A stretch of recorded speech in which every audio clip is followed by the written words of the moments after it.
Ceux qui sont assis, dans leur cœur, quittez, on va regarder le film. Celui qui ne connaît pas son histoire, il fait des histoires. Alors pour ne pas faire des histoires, nous allons suivre un peu ce qui est dans le film documentaire. Sous vos acclamations. Que Dieu vous bénisse.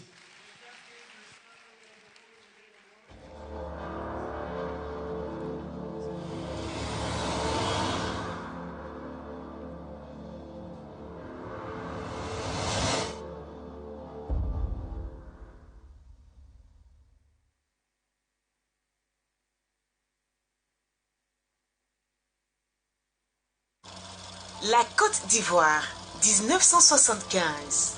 Le pays est jeune. L'espoir est tout. Les routes s'élargissent, les villes grandissent, les marchés s'animent. Au milieu de ce mouvement national, une autre histoire commence. Moins visible, plus intime. Celle d'un homme, d'un appel, d'une foi qui ne demandait pas à être applaudie, mais à être vécue. Dion, c'est le petit nom qu'on m'a donné. Dion signifie esclave.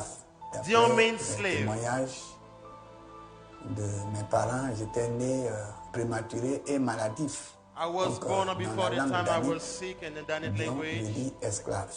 Dion means Donc j'étais slave. comme un esclave qu'on a So it's like the slave that they gave. au cours d'un combat. So during the fight, they gave me Dion that name. aussi, c'est celui qui supporte la douleur de tous. Robert Dion Yaye, jeune converti, prend une décision radicale.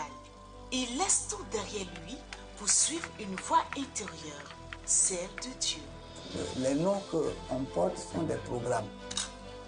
Il ne part pas avec un plan, il part avec une conviction qu'on peut bâtir autrement, qu'on peut prêcher et aider, guérir et construire, enseigner et aimer. Cette conviction deviendra une vision, puis une église. Epebomi, Église protestante baptiste, œuvre et mission internationale.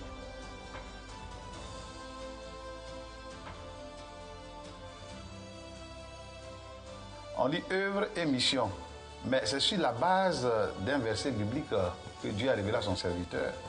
Dans Jacques chapitre 2, on dit la foi sans les œuvres, elle est morte. Donc les œuvres doivent soutenir la foi. Les deux vont ensemble. Une église née dans la simplicité, portée par des sacrifices et façonnée année après année par la foi, le service et la persévérance. Aujourd'hui, 50 ans ont passé et derrière les temples,